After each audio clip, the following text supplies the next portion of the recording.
તો રાજકોટમાં મેઘાલય ક્રિકેટ બોર્ડના સિલેક્ટર હોવાનો દાવો કરીને છેતરપિંડી થઈ છે। ક્રિકેટમાં બાળકનું સિલેક્શન કરી આપવાની લાલચ આપી હતી।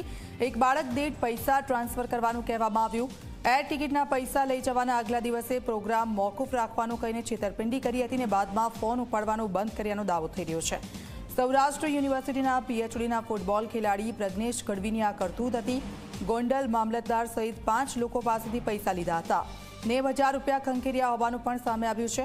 મહેસાણામાં 40 લાખનું કૌભાંડ કર્યું હોવાની ચર્ચા છે। વેપારી મેહુલ ધોળકિયા અને બેડમિન્ટન કોચ ચિંતન રાવલની હાલ તો પોલીસમાં અરજી છે।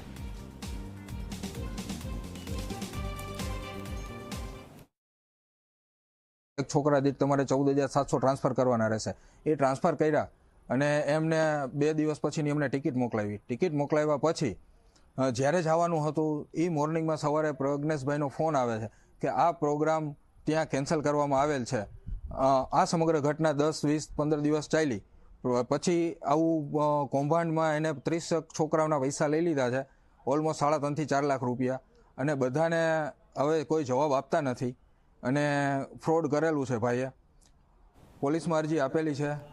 એક જ માગણી છે કે આ વ્યક્તિને વહેલાસર પકડી અને એને એવો સબક શીખવાડવામાં આવે કે એ બીજા કોઈ સાથે આવું કૃત્ય આચરે।